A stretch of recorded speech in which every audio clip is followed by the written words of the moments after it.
The throne room was massive, built from dark purple stone that seemed to glow in the light. Jake Morrison stood in line with 5 other human soldiers, all wearing their best uniforms. His heart beat faster than it did in combat.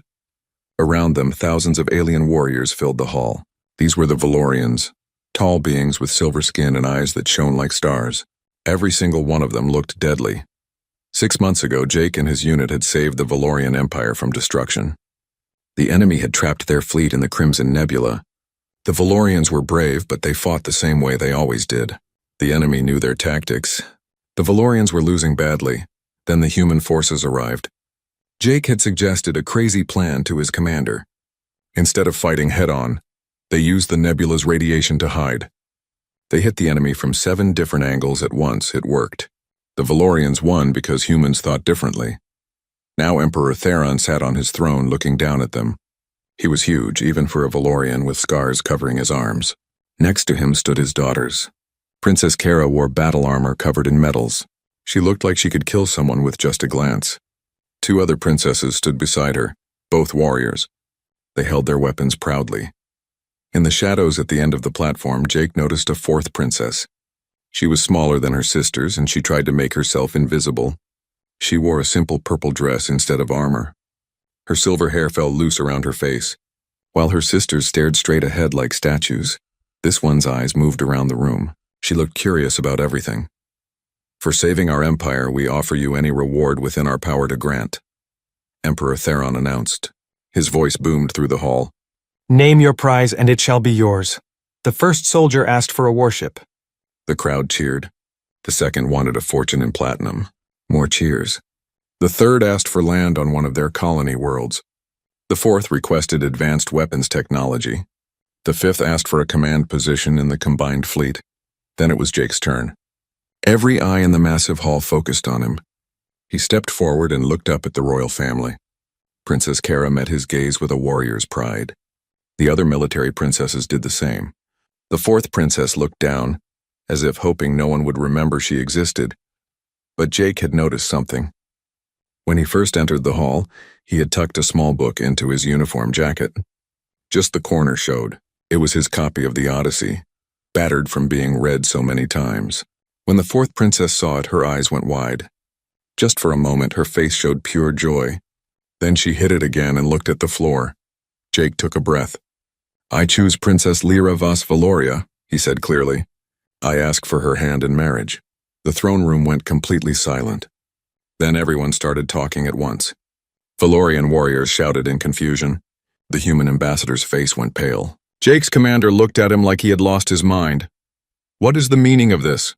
Princess Kara demanded. Her hand moved to her weapon. "You mock us by choosing our weakest member?" Emperor Theron held up his hand for silence. His face showed no emotion, but Jake could see the calculation in his eyes. The Emperor was probably relieved to get rid of his disappointing daughter. But he was also insulted that the human hero saw so little value in Valorian honors. Princess Lyra looked up, and Jake saw shock and pain in her eyes. She thought this was a cruel joke. She thought he was making fun of her in front of everyone. "You understand what you ask?" the Emperor said slowly. "This daughter has no military skill. She has won no battles. She brings no honor to her name. You could have wealth, power, territory. Why choose her?" Jake kept his eyes on Lyra. She was shaking slightly, waiting for the punchline, waiting for him to laugh and say he wanted something else. "She's exactly what I want," Jake said. "I choose her freely." The Emperor leaned back in his throne. For a long moment he studied Jake's face. Then he looked at his daughter, the one he had always ignored. "Lyra," he said, "do you accept this?" Lyra's voice was barely a whisper. If it pleases you, father." "Then it is done," Emperor Theron announced. "The human hero claims Princess Lyra Vas Valoria as his prize. Let no one question it." The ceremony continued, but Jake barely heard it. Guards led them through several halls to a private room where they could speak. Other humans and Valorians came and went, making arrangements. Through it all, Lyra stood against the far wall, looking at him like he was a puzzle she couldn't solve. Finally, they were alone. Jake walked over to her slowly, not wanting to scare her. She straightened her back but didn't run. "Have you read Homer?" Jake asked quietly. Lyra stared at him. Her mouth opened, then closed. "What?" Jake pulled the book from his jacket and held it up. Homer, the Odyssey. I saw how you looked at it. Have you read it? Tears formed in Lyra's eyes. Yes, she whispered. I found a translation in the Imperial Archives 5 years ago. I've read it 7 times. How do you know about... She stopped, confused. Why did you choose me? Was it to insult my father? To make a point? I chose you because everyone else in that room was trying to be seen, Jake said. But you were the only one who looked like you were actually seeing something. When everyone looked at duty and honor, you looked at a book. That told me everything. Lyra wiped her eyes quickly. I don't understand you. I'm worthless by my people's standards. I failed every combat test. I'm an embarrassment to the royal family. You're a war hero. You could have had anything, Jake smiled. I noticed you reading Dostoevsky at the feast last month. You tried to hide it, but I saw. Anyone who reads Dostoevsky at a military banquet is interesting to me. You saw that? Lyra looked amazed. No one ever sees me. I see you, Jake said simply. And I'd like to know you if you're willing. Lyra studied his face for a long time. You're serious. You actually chose me on purpose, yes. Why? Because I think you're remarkable. And I think you've never had anyone tell you that before. Lyra was quiet for a moment. Then she said, I haven't, not once in my entire life. She took a shaky breath. What happens now? Now you come to Earth with me. If you want to, I won't force you. And if I say no, then I'll ask for something else and you can go back to your archives. Lyra looked at the book in his hands. What's your favorite part of the Odyssey? When Odysseus finally comes home and only his dog recognizes him. Everyone else sees a beggar, but the dog sees who he really is. Jake met her eyes. What's yours? When Penelope tests him with the bed, Lyra said softly. She needs to know it's really him, that he remembers their secret. She paused. I'll come with you to Earth. I have nothing to lose, and maybe something to gain. Fair enough, Jake said. They stood there in the quiet room, 2 people from different worlds, connected by stories and the courage to see each other clearly. Lyra had lived in the palace her entire life, but she had always been invisible. She stood in her quarters now, packing the few things that mattered to her. Books, mostly. A datapad with more books stored on it, some writing instruments. She didn't own much else. Her earliest memory was of her 10th birthday. Every Valorian child took the combat trials that day. It determined their worth, their future, everything. Lyra remembered standing in the training arena while Instructor Vex watched her with cold eyes. Attack the drone, he had ordered. Lyra had tried. She really had. But when the practice drone moved toward her, all she could think about was how it would hurt. She hesitated. The drone knocked her down easily. She got up and tried again. And again. Each time she failed, weak. Vex had written in his report. No killer instinct, no warrior spirit, unsuitable for military service. In Valorian culture, that was the worst thing anyone could say about you. Her father had looked at her with disappointment. Her sisters had looked at her with shame. From that day forward, she became the invisible princess. But Lyra had found something else that day. After the trials, crying and alone, she had wandered into the Imperial Archives. It was a place few Valorians visited. They cared about weapons and battles, not old records. But the archives held something precious. They held the histories of every species the Valorians had ever met. That's where Lyra discovered Earth. The first file she read was about human military tactics. Boring to her then. But the next file was different. It talked about human art, music, literature, philosophy. Humans didn't just fight. They created things. They asked questions. They wrote stories about their feelings and dreams. Lyra had fallen in love with humanity that day. Over the years, she taught herself English. The archives had language files. She read everything she could find about Earth. Shakespeare and Steinbeck, Plato and Confucius. She listened to Beethoven and the Beatles. She studied Van Gogh's paintings and Kurosawa's films. While her sisters trained with weapons, Lyra trained her mind. While they won medals, she won nothing.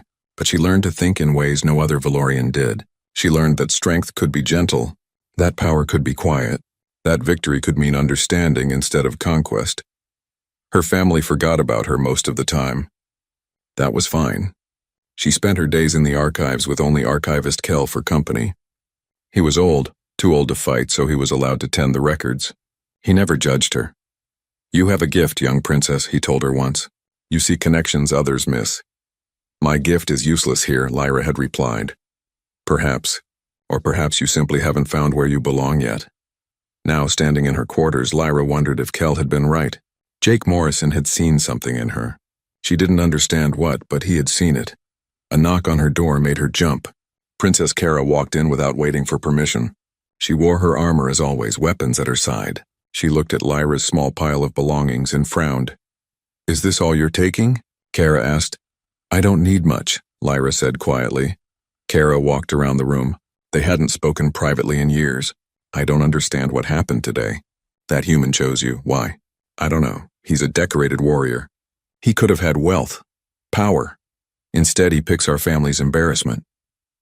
Kara's voice wasn't cruel exactly, but it wasn't kind either. It was confused. What did you do? Nothing. I stood there. He chose me. Kara studied her youngest sister. Are you afraid? Lyra thought about it. Yes, but I'm also curious. Earth sounds fascinating. Fascinating. Kara shook her head. You're so strange, Lyra, you always have been. Father hoped you would change as you grew, that you'd find your warrior spirit, but you just got more strange. I know I'm a disappointment, Lyra said. It was a fact she had accepted long ago. That's not... Kara stopped. She seemed to struggle with words. I came to tell you to be careful. Humans are not like us. They think differently. I know. I've studied them for years. Kara looked surprised. You have? Yes, their literature, their philosophy, their history. I probably know more about humans than any Valorian alive. And you never told anyone? Lyra almost laughed. Who would I tell? Who would care? Kara was quiet for a moment. I would have cared, maybe, if you had told me. It was the kindest thing Kara had said to her in years. Lyra felt tears threaten but pushed them away. Thank you for coming to say goodbye. I'm not saying goodbye. I'm saying be careful. Kara moved to the door, then paused. That human, Jake, he looked at you like you mattered. No one here has ever looked at you like that. Maybe he sees something we missed. After Kara left, Lyra sat on her bed. She thought about Jake's question. Have you read Homer? Such a simple question, but it had changed everything. He knew about books. He cared about stories. He had seen her looking at his copy of the Odyssey and remembered it. Someone had finally seen her. The next day, preparations began for the journey to Earth. Lyra met with diplomats and officials. They all treated her the same way they always had, like she was barely there. Except Jake. He checked on her several times, making sure she had everything she needed. Are you okay? He asked during one visit. I think so. This is all very strange. I know. Moving to a new world is hard. He smiled. But Earth has thousands of libraries, museums, concert halls, universities, places where thinking matters as much as fighting. Lyra felt hope bloom in her chest. Really? Really? Humans value all kinds of strength. Physical, sure, but also intellectual, creative, emotional. We celebrate people who write books and paint pictures and discover new science. Warriors are important, but so are teachers and artists and philosophers. That sounds impossible, Lyra whispered. It's not. You'll see. Jake pulled out his Odyssey again. Here, you should have this. I have 3 more copies at home. Lyra took the book carefully. It was worn and loved, with notes in the margins. I can't take your book. You can. I want you to have it. Besides, you'll need something to read on the ship. That night, Lyra read through the Odyssey again, looking at Jake's notes. He had underlined passages about home and belonging, about being lost and finding your way, about being recognized for who you truly are. Maybe, she thought, maybe this human really did see her. And maybe, for the first time in her life, she was going somewhere she could actually belong. The thought terrified her, but it also excited her in a way nothing ever had before. The transport ship was called the USS Defiance. It was smaller than Valorian warships, but faster. Jake showed Lyra to her quarters, a simple room with a bed, desk, and window showing the stars. After weeks in space, they would reach Earth. Lyra spent the first 3 days in her room, too nervous to explore. She read Jake's Odyssey over and over. She stared out the window at space, wondering what she had done. She had left the only home she had ever known to go with a stranger to an alien world. On the 4th day, Jake knocked on her door. Want to get dinner? The mess hall has decent food. Lyra hesitated, then agreed.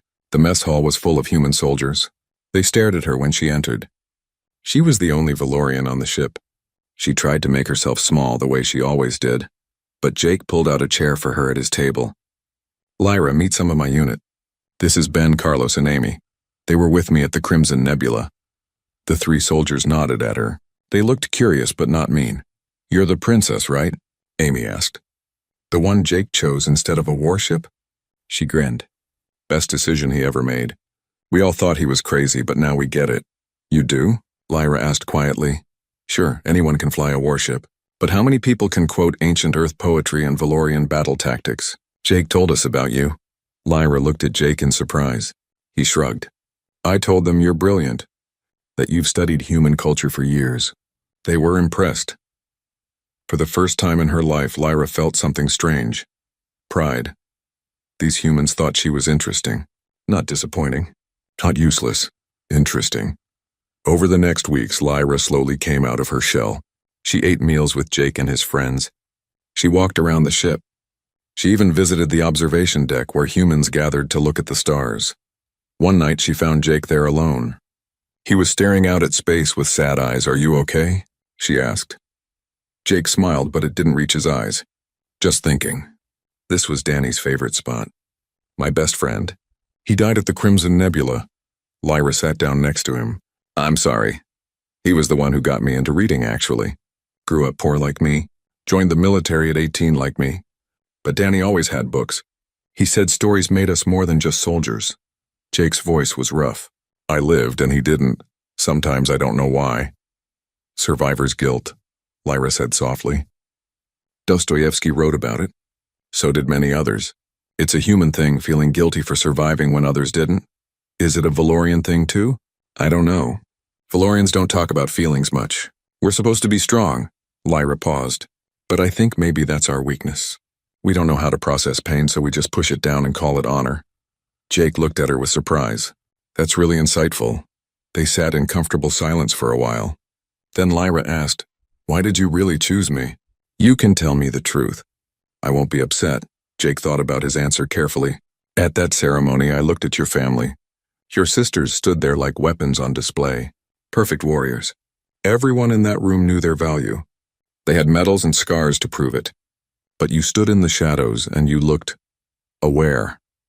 Like you were actually thinking about what was happening instead of just performing." He continued. "Then I saw you notice my book. For just a second, your whole face changed. You looked happy. Really genuinely happy. And I thought, this is someone who understands that there's more to life than fighting. This is someone interesting. Someone I want to know." Lyra felt her eyes water. "No one has ever wanted to know me before." "Then they're all fools," Jake said simply. Over the remaining days of the journey, they talked for hours. Lyra told Jake about growing up invisible, about finding the archives, about teaching herself English by reading Shakespeare out loud in empty rooms, about dreaming of Earth but never thinking she'd actually see it. Jake told her about his childhood in a poor neighborhood, about joining the military to escape poverty, about reading books during long deployments because they made him feel less alone, about losing Danny and carrying that weight every day. "You know what I learned?" Jake said one evening. "There are different kinds of strength. Physical strength wins battles, but mental and emotional strength wins wars. Your people are amazing warriors, but they only know one way to think. That makes them predictable. We beat them at the Crimson Nebula because we thought differently." "My father would never understand that," Lyra said. "Maybe not, but you do, and I think that's exactly what the galaxy needs right now. People who can bridge different ways of thinking." Finally, the ship approached Earth. Lyra stood at the observation window and watched the blue and green planet grow larger. She had seen pictures, but this was real. This was Earth. "It's beautiful," she whispered. "Wait until you see it up close," Jake said. "We're landing in New Seattle. Mountains to the east, ocean to the west. My sister Kate lives there. She's excited to meet you." "Excited? Why?" "Because I told her about you. About how smart you are. How you've read more human literature than most humans. She thinks you're fascinating." There was that word again. Fascinating, not disappointing. Not worthless, fascinating. The ship landed at a military base. When the doors opened, Lyra took her first breath of Earth air. It smelled different from Valoria. Sweeter somehow, richer. A young woman ran up to them. She had Jake's smile. You must be Lyra. I'm Kate, Jake's sister. It's so good to meet you. Kate hugged her. Actually hugged her. Lyra stood frozen, not knowing what to do. Valorians didn't hug. Sorry, Kate said, stepping back. Too much? No, it's nice, just new. They drove through the city and Lyra stared out the window in amazement. Earth was so diverse. Buildings of every style. People of different colors and sizes. Signs in multiple languages. Music coming from somewhere. The smell of food she didn't recognize. Overwhelming? Jake asked. Yes, but in a good way. Lyra watched everything with wide eyes. It's also alive. Valoria is beautiful, but it's all the same. This is chaos and order mixed together. That's humanity in a nutshell, Kate laughed. Jake's apartment was small but comfortable. Books covered every wall. A window looked out at mountains in the distance. It felt safe. That first night on Earth, Lyra stood at the window and looked at the city lights. Jake came to stand beside her. What do you think? He asked. I think, Lyra said slowly. I think maybe I've been looking for this my whole life. A place where I don't have to be invisible, where being different is okay. More than okay, Jake said. Different is celebrated here. You'll see. For the first time in her life, Lyra felt something she had never felt before. She felt hope. Real, genuine hope that maybe she could belong somewhere. That maybe she could be valued for exactly who she was. Earth, she thought, might actually feel like home. 3 months passed. Lyra learned to love Earth in ways she never expected. Jake took her everywhere. Museums where humans preserved their art and history. Libraries with millions of books in hundreds of languages. Concerts where music made her cry. Universities where people debated ideas instead of settling things with violence. She met Jake's friends. His sister Kate became someone Lyra could talk to about anything. She learned to eat Earth food, though some of it was too spicy for her. She walked through parks and saw trees she had only read about. She watched movies and listened to music and felt more alive than she ever had. Most importantly, she and Jake grew closer. They spent evenings reading together, discussing philosophy and history. They cooked meals side by side. They talked about their dreams and fears. Slowly, carefully, Lyra began to feel something she had never felt before. Love. Real love. Not the duty kind. The kind that made her heart race when Jake smiled at her. She thought maybe he felt it too from the way he looked at her. From how he always asked her opinion on things. From how he made her feel like the most important person in any room. Then the message came from Valoria. Lyra was reading in the apartment when Jake came home looking serious. He held a data pad. His face was troubled. What's wrong? She asked. Your father sent a message. Actually, several messages. To me, to Earth's government, to everyone. Jake sat down heavily. There's a crisis on Valoria. Lyra's stomach dropped. What kind of crisis?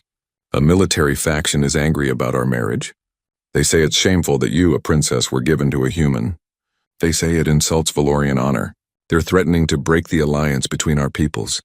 Oh, Lyra said quietly. She had known this happiness couldn't last.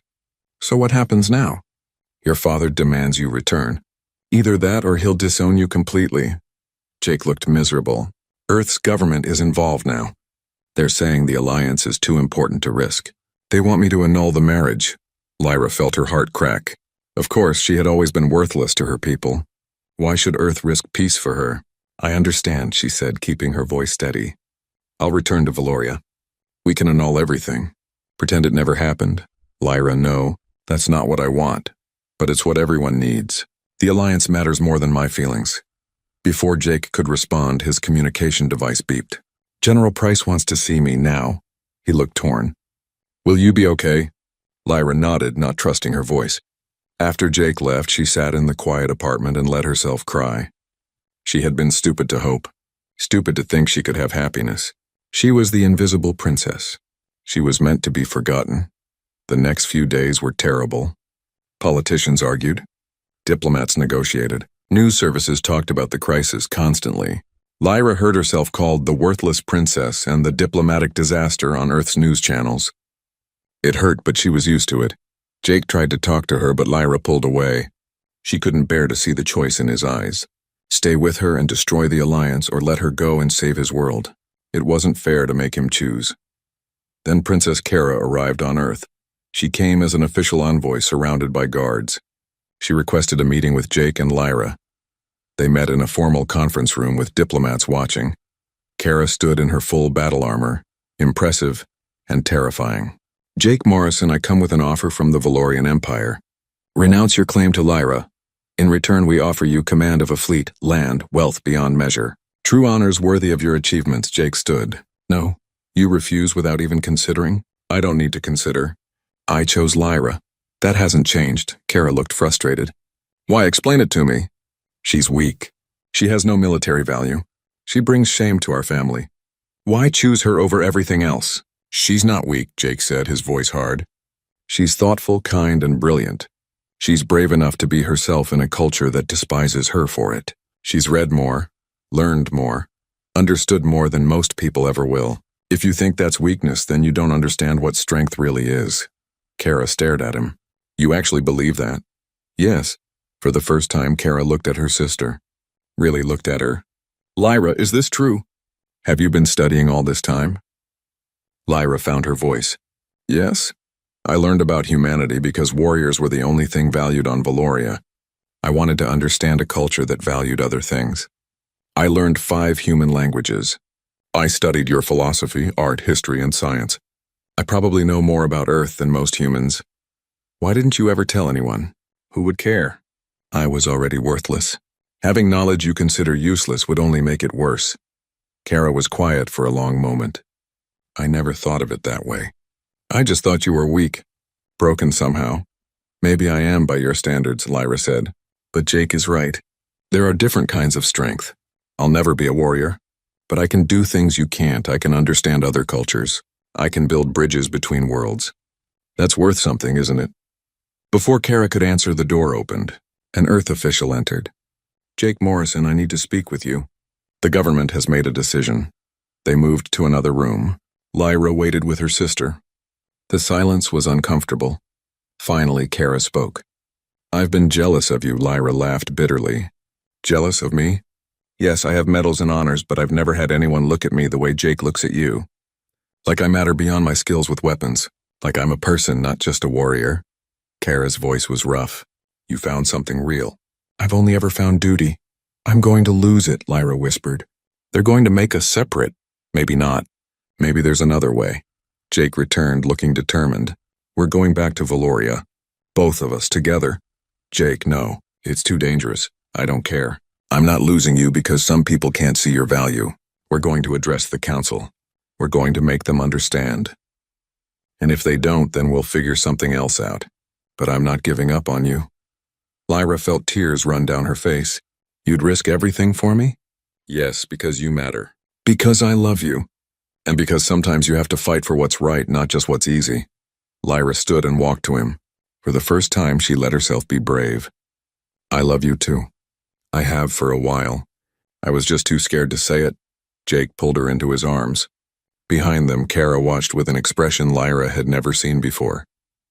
It looked almost like respect. We leave tomorrow, Jake said. Time to show your people what you're really worth. The Grand Assembly Hall was even larger than the throne room. Thousands of Valorian leaders filled the space, representing every clan and world in the Empire. They were all warriors. They all believed in the same things, and they were all angry. War Master Krell stood at the center, his armor covered in battle scars.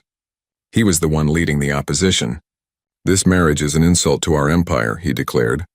Princess Lyra is our weakest member. By choosing her, the human mocks us. He tells us we are worth nothing. The crowd roared agreement. Lyra sat with Jake in the accused section, feeling smaller than she ever had. Her father sat on his throne, watching silently. Her sister stood with the other warriors. Only Kara looked uncertain. The human will annul this marriage, Krell continued, or we will consider it an act of war. We do not need the human alliance. We were warriors for thousands of years before they arrived. We will be warriors long after they are gone. Emperor Theron raised his hand for silence. Jake Morrison, you have asked to address this council. This is unprecedented. No outsider has ever spoken here. But you saved our empire, so we will hear you speak. Jake stood. Lyra wanted to pull him back down to protect him from all these angry warriors. But he walked confidently to the center of the hall. Thank you, Emperor. I'll be direct. You're right that Princess Lyra isn't a warrior. She can't fight like her sisters. She won't win battles with weapons. And yes, I chose her knowing all of that, the crowd murmured. Krell smiled. You admit it then. You chose our shame. You insult us. No, I chose your greatest unused resource. And if you can't see that, then you're the ones who are weak. The hall erupted. Warriors shouted insults. Guards moved forward. But Emperor Theron held up his hand again. Let him speak. I want to hear this, Jake continued, his voice carrying through the hall. Your empire is powerful. You've conquered 200 worlds. You're brilliant warriors, but you're predictable. You fight the same way every time. You value the same things every time. Your enemies study you, learn your patterns, and use them against you. We won the Crimson Nebula battle because humans think differently. We value different things. We use tactics you would never consider because we're not all warriors. We have scientists, artists, philosophers, and yes, warriors too. That diversity makes us flexible. It makes us creative. It makes us unpredictable, Krell interrupted. What does this have to do with the worthless princess? Everything, Jake said. You call her worthless because she doesn't fight. But she spent her entire life studying cultures, understanding how different species think. She knows more about humanity than any Valorian alive. She speaks 5 of our languages. She understands our values, our fears, our dreams. That knowledge is power. He looked directly at the Emperor. You're facing enemies who study you, who know how you think. You need people who can think differently, who can understand other cultures, who can find solutions that don't involve fighting. Princess Lyra can do that. She's been training for it her whole life, and you never even noticed. Lyra felt her heart pounding. Jake was defending her. Actually defending her value lies, Krell said. She's learned nothing useful. She reads children's stories and useless philosophy. Jake pulled out a data pad. Actually, she wrote this. It's an analysis of your recent conflicts. She identified patterns in how your enemies fight you. She predicted 3 of their last 5 strategies based on understanding their cultures. She did this in her spare time on Earth just to stay sharp. He tossed the data pad to the Emperor. Theron read it, his eyes widening slightly. He passed it to his military advisors. They read it and whispered urgently. Jake continued. You want to know why I chose her? Not because she's weak, because she's strong in ways you don't recognize. The galaxy is changing. It's not enough to win battles anymore. You need to win peace. You need to build alliances, understand enemies, find solutions that last. Warriors can't do that alone. You need people like Lyra. The hall was quieter now. People were actually listening. Then Lyra surprised herself. She stood up. Her voice shook at first but grew stronger. Jake is right. I'm not a warrior. I never will be. But I've spent my life learning. I know 17 languages. I've studied 40 different cultures. I can tell you why the Draxians hate you, and it's not what you think. I can tell you how to negotiate with the Kelvin Collective without insulting them. I can tell you what humans value and why they fight. She looked at her father. You had 5 children, father. 4 warriors and 1 scholar. Maybe that was the universe's way of telling you something. Maybe you need both kinds of strength. Princess Kara stepped forward. Everyone stared. My sister is right. I've been thinking about this since I visited Earth. I'm a warrior. I'm good at it. But when I met Jake's people, I couldn't understand them. They confused me. Lyra understood them instantly because she studied them. In a galaxy full of different species, that skill might be more valuable than any weapon. She turned to the council. I propose we create a new position. Cultural Integration Director. Someone who helps us understand and work with allied species. Someone who can prevent conflicts before they start. And I nominate Princess Lyra for this position. The hall exploded with discussion. Emperor Theron stood and everyone fell silent. I have been a warrior my entire life, he said slowly. I valued strength above all else. I was disappointed in Lyra because she didn't share that strength. But perhaps I was wrong. Perhaps there are different kinds of strength and I was too blind to see it. He looked at Lyra. You studied humans while I ignored them. You learned languages while I learned battle tactics. You built knowledge while I built armies. And now, when we need to maintain alliances, you're prepared and I'm not. He turned to the council. I accept Princess Kara's proposal. Lyra will become our first cultural integration director. She will help us build lasting peace with our allies. And her marriage to Jake Morrison will stand. It symbolizes the bridge we must build between our cultures. War Master Krell protested, but he was overruled. The council voted. It wasn't unanimous, but it was enough. The marriage would stand. Lyra had a purpose. Finally, after a lifetime of being invisible, She was seen after the council dismissed. Lyra stood in the Imperial Gardens with Jake. The purple flowers bloomed around them, and 2 suns set in the distance. "I can't believe that worked," Lyra whispered. "I can. You've always been remarkable." They just finally noticed. "Do you ever regret it? Choosing me instead of wealth or power?" Jake took her hand. "Never. I got something better. I got to see someone brilliant finally be recognized for it." Lyra smiled. "You gave me something too.